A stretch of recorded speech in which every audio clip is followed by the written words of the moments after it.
Olá pessoal, está começando mais um Câmara Entrevista e a gente está fazendo uma rodada de bate-papo com os secretários municipais aqui de Jaú.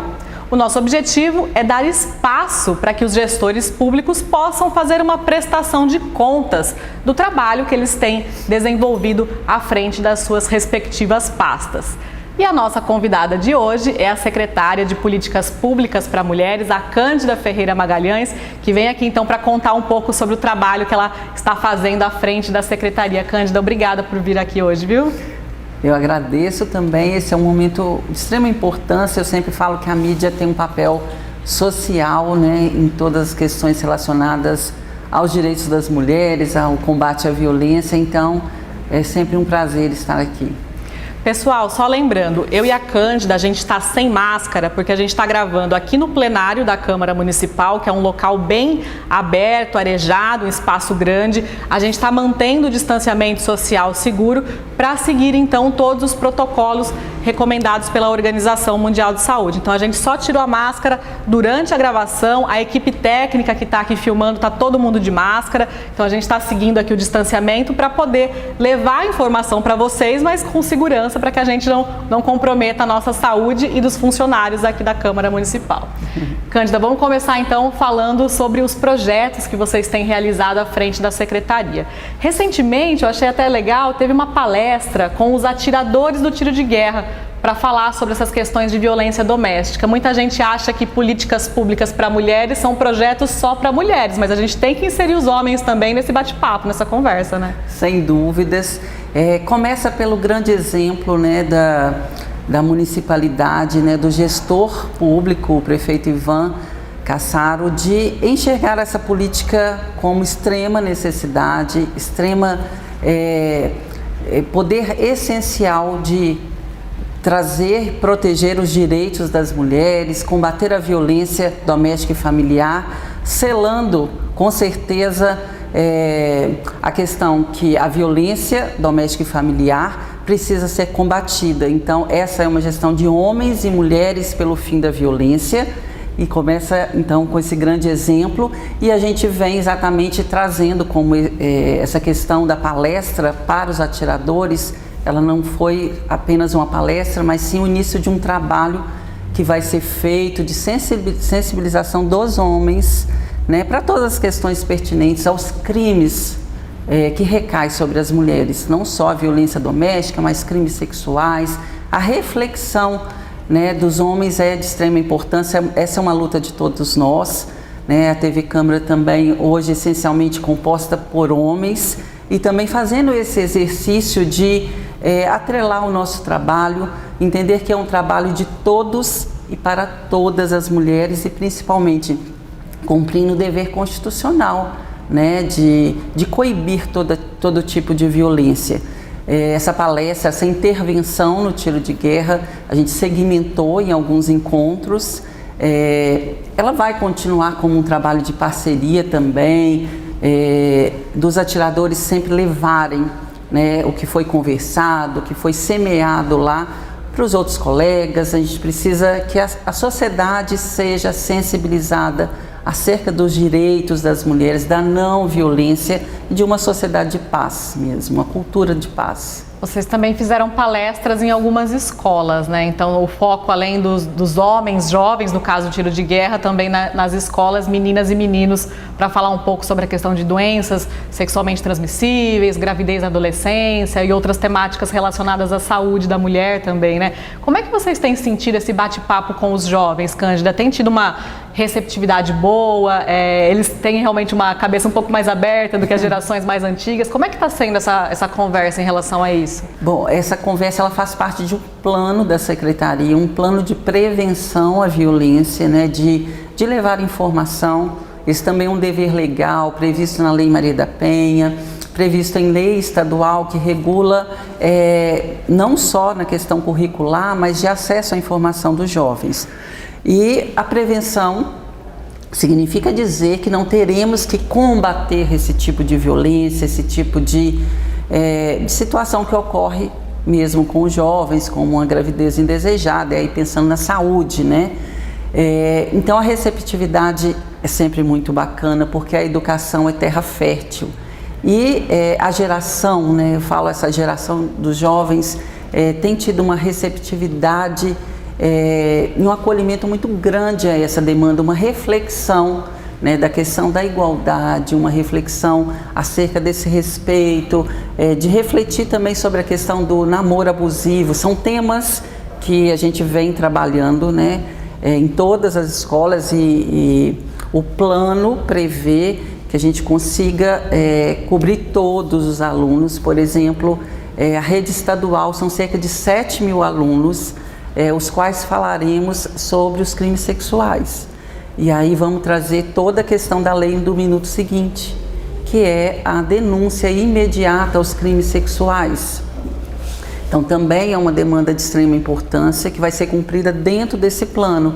Então as palestras não são sazonais, elas são programadas, né, com um objetivo também que é imprescindível, né? A gente está indo ali não só para falar para os jovens, mas para trazer transformações na vida deles, né? E essa transformação é um dever nosso enquanto poder público, enquanto sociedade, levar informação de qualidade, né, que, como eu disse, né, que traga mudanças, né? As questões dos crimes sexuais, sobretudo, é de extrema relevância, porque a gente tem crimes que são subnotificados, um número relativamente baixo de denúncias imediatas de um crime sexual, porque a vítima ela fica sob pressão, né, acuada, e ela passa muitas vezes anos, eu falo jovens também, não só as mulheres, anos sendo vítima de violências porque a informação não chegou.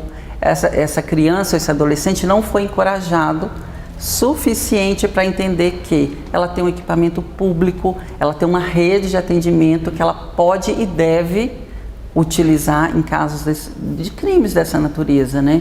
Então o plano ele vai contemplar todas as escolas, as que nós já estivemos presentes.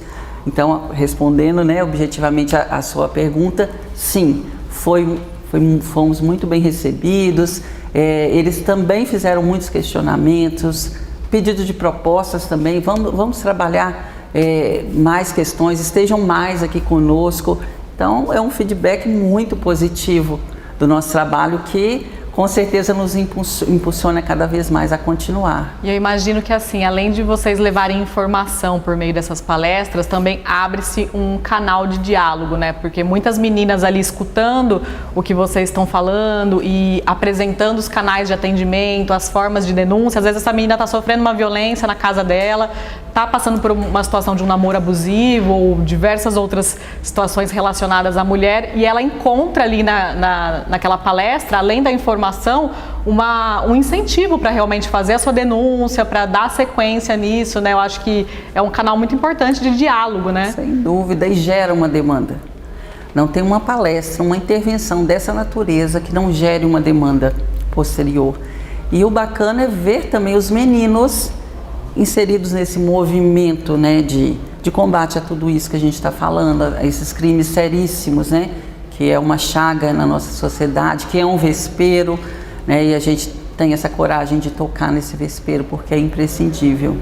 Cândida, como a senhora falou, né, são vários assuntos relacionados à violência contra a mulher, desde um namoro abusivo, né, situações teoricamente um pouco mais leves, até o mais pesado, que é a agressão física, né? Os diversos tipos de violência, até a pior delas, que é a agressão física e o feminicídio. Vocês estiveram em conversa com o Hospital das Clínicas de Botucatu para falar sobre cirurgias plásticas para mulheres que sofreram algum tipo de violência e precisam de alguma reparação, né? Ou seja, mulheres que sofreram o mais extremo tipo de violência que uma mulher pode sofrer. E como é que foi essa conversa? A ideia é trazer esse projeto para Jaú, é isso? Esse é um projeto nosso, né? Não existe nem em Botucatu, é um projeto da Secretaria de Políticas Públicas com o Hospital das Clínicas. É uma parceria, então. Uma parceria técnica, e essa parceria técnica contempla o encaminhamento das mulheres. Então, não faremos a avaliação, é necessário ou não. Essa avaliação ela é técnica, mas a gente vai encaminhar, porque existem casos de violências severas. E aí a gente já está falando da violência física propriamente dita, que deixa sequelas. E isso é embasado em lei federal, que prevê que o SUS é obrigado a reparar, né, por meio da cirurgia plásticas, violências, sequelas, né, que deixaram nessa mulher em razão da violência física. Então foi embasado nessa lei federal que buscamos apoio, né, e apoio concedido, porque estamos no momento de criar protocolos, né, o Dr. André Baldi, o superintendente, né, do Hospital das Clínicas, então manifestou, né, adesão ao projeto, que também é um projeto inusitado, que vai inspirar outros municípios, é necessário que inspire, né? Política pública é isso, não é ficar só em nosso município, mas é também inspirar outros municípios a executar. Então a gente está no momento de criação de protocolos, porque também estamos no momento de pandemia e o hospital, os leitos, né, por exemplo, do Hospital das Clínicas, a maior parte está direcionada ao combate ao Covid. Mas então, estamos nesse momento da criação de protocolos e isso vai ser de extrema importância, porque são mulheres que não é a cirurgia plástica embelezadora, mas é a reparadora de mulheres que, por exemplo, perderam movimentos das mãos em razão da violência ou tiveram sequelas, né, que as limitam e que deixa também a questão da autoestima muito mexida, né? E aí a gente pulou da questão da prevenção, né, que é tudo isso que a gente falou, que tem feito nas escolas e nos espaços, para o enfrentamento.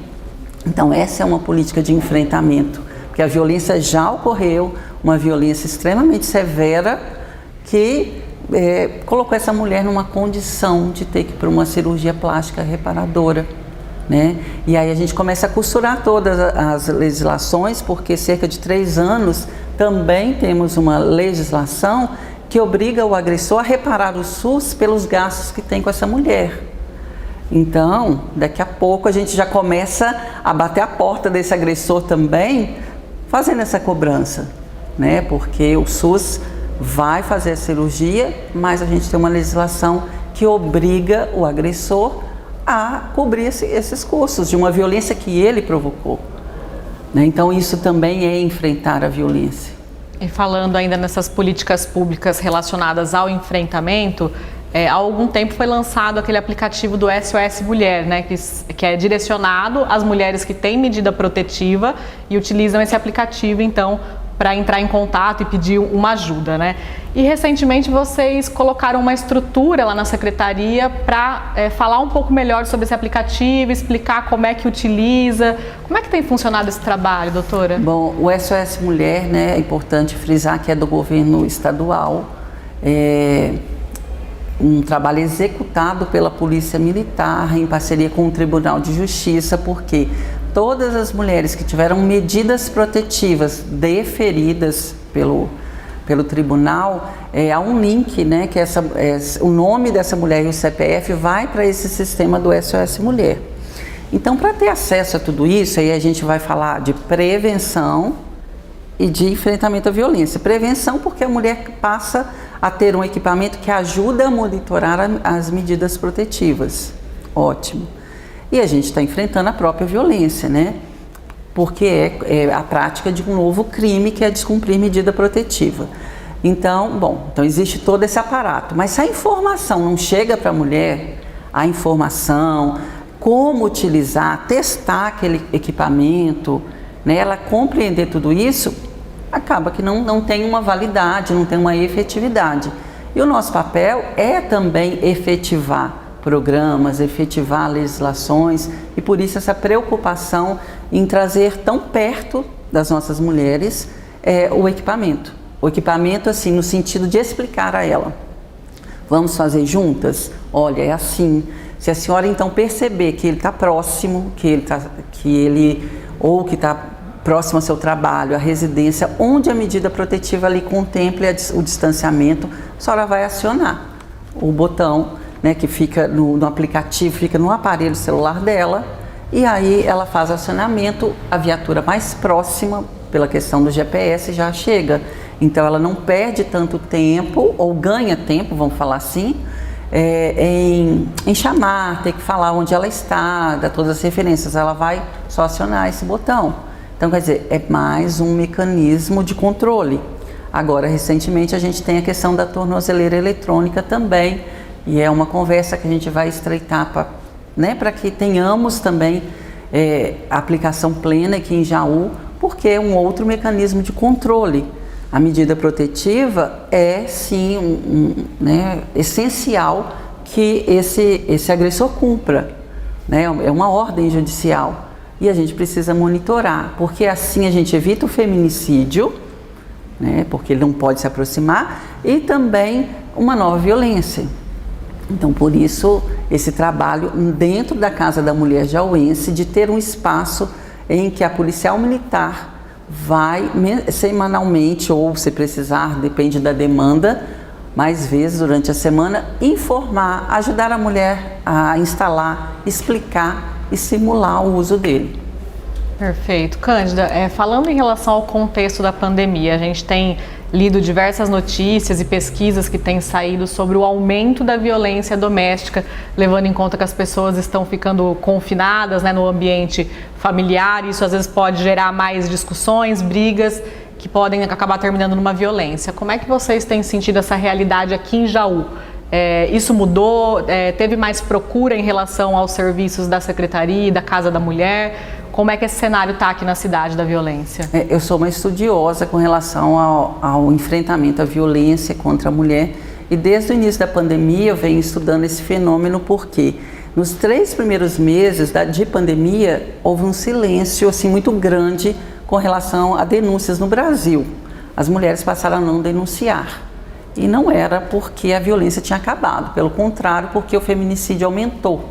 Então, essas mulheres estavam sem condições de fazer a denúncia. Até porque provavelmente o marido está ali perto o tempo todo, controlando tudo que ela está fazendo. Também as restrições de sair à rua estavam muito mais limitadas, então essa mulher não tinha acessos e ela não denunciava e era morta. Isso no cenário brasileiro.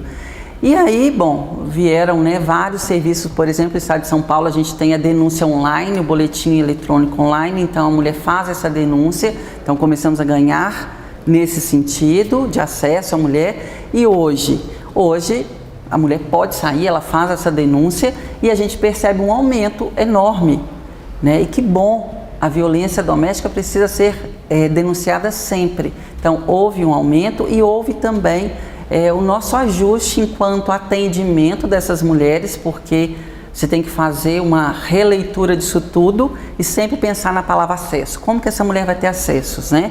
Então, por exemplo, a Casa da Mulher jauense hoje oferece para as mulheres também uma sala multimídia, porque as audiências são online, acesso à Defensoria Pública, que é um órgão parceiro nosso, para pleitear as demandas das mulheres, tudo online. A mulher hoje não tem acesso a esses órgãos presencialmente. Então a gente tem uma sala multimídia dentro da Casa da Mulher jauense, onde a mulher tem acesso. Ela utiliza o nosso computador, a internet, todos os aparatos para participarem das audiências de violência doméstica, as audiências de divórcio, direitos de família, tanto para o tribunal quanto a Defensoria Pública, que todos os atendimentos são feitos lá virtualmente. Então essa é uma outra leitura. A gente tem a leitura do teleatendimento, porque às vezes a mulher não pode se deslocar, pode estar inclusive contaminada, pelo Covid, mas precisa do atendimento. Então as técnicas ligam, fazem o atendimento, atendimentos online também, então tem psicólogas fazendo atendimento online, porque tem mulheres que não podem sair por inúmeras questões, e o atendimento é feito sempre cumprindo os protocolos da ONU, que já regulou que todos esses atendimentos a gente precisa ver quando é na casa da mulher, quando é online, se ela está em segurança, se ela está confortável. Digo confortável também a nível de segurança, de privacidade, para receber aquele atendimento. Tá tudo ok? Então ela vai receber o atendimento, sempre pensando na questão da segurança dela. Então também esse foi uma modificação, uma releitura nossa para oferecer cada vez mais serviços e possibilidades a essa mulher. Cândida, a gente falou sobre prevenção em relação aos ciclos de palestras que vocês têm promovido em escolas, tiro de guerra, entre outros locais. A gente falou do enfrentamento à violência com políticas públicas, né, já direcionadas a mulheres que estão sofrendo a violência, que é aquele trabalho quando já aconteceu a violência, infelizmente. E agora eu queria que você falasse para a gente um pouco sobre projetos para o futuro, né? Você explicou um pouquinho o trabalho que tem sido feito até agora, mas eu imagino que deve ter um monte de ideia legal aí na sua cabeça e novos projetos para continuar seguindo essa linha, tanto de prevenção quanto de enfrentamento. Inclusive, recentemente vocês tiveram até uma capacitação, né, equipe da Secretaria Internacional, isso aí até surgiram novas ideias, como é que foi? Conta um pouquinho sobre isso e os projetos futuros para a gente. Então, o que é política pública para as mulheres e que se ajusta ao município vão ser aplicadas aqui na sua plenitude, né? O meu papel enquanto secretária de políticas públicas é um papel técnico, né? Então, por isso, a minha gratidão por ocupar esse espaço tão importante, um espaço que pensa na mulher como um todo, um espaço que faz essa política pública de forma efetiva e aí todo o planejamento para ser executado, então, em Jaú. Com relação aos novos trabalhos, né, as novas políticas públicas, sim, a capacitação é uma questão também de prevenção e mais, de valorizar o servidor. Hoje eu tenho uma secretaria 100% de servidores de carreira, servidores concursados, não temos cargos comissionados, né, com uma economia muito grande em razão disso. Nós temos voluntários também de altíssimo nível, no sentido de especialistas na área. Então temos um corpo de estagiários, voluntários e servidores concursados. E nada melhor do que valorizar toda essa mão de obra que é preciosa, porque tudo que eu estou falando aqui hoje, né, eu tenho aqui comigo, não é atrás de mim, mas do meu lado toda a equipe, que é uma equipe fenomenal. E pensar nessa equipe fenomenal é pensar na capacitação técnica deles, né, cada vez mais especializados. Então, sim, durante todo esse período estamos passando por um ciclo de capacitação, capacitação nacional de nomes de grande referência no cenário nacional e internacional. A Secretaria, inclusive, começa agora um convênio com o Governo Federal de Portugal, e Governo Federal de Portugal e o município de Jaú, né, porque enxerga em nós políticas públicas de referência, linha de atuação que interessa a eles, uma troca de parcerias ali, trocas de políticas públicas, de informação. Então a gente também vai ter esse convênio com o governo e aí as capacitações já estão sendo executadas nesse sentido, né? Então uma série de capacitações investindo no servidor e aí leia-se toda essa gama da equipe para poder melhor aplicar tudo isso, né? Não só com técnica, mas com humanização, com muito respeito às mulheres e crianças que chegam lá, porque a gente também faz o atendimento na questão do crime sexual contra a criança, orientando a mulher com relação a isso. Uma psicóloga nossa voluntária também que faz uma ação exatamente dentro da delegacia da mulher, na questão da escuta especializada. Então a criança hoje é ouvida uma única vez nos crimes sexuais, por intermédio dessa psicóloga, também é lei que a gente passa a executar. A nível de novas políticas públicas, a gente vai ter uma política pública específica de fortalecimento de vínculos, que vai ser muito bem divulgada, né, o aprofundamento desse projeto, porque toda mulher também que está em violência doméstica, a questão dos vínculos familiares ficam completamente comprometidos. A relação mãe-filho fica comprometida, porque ela está num encarceramento emocional tão grande que sim, dificulta todo esse maternar dela, as relações que ela tem com os familiares.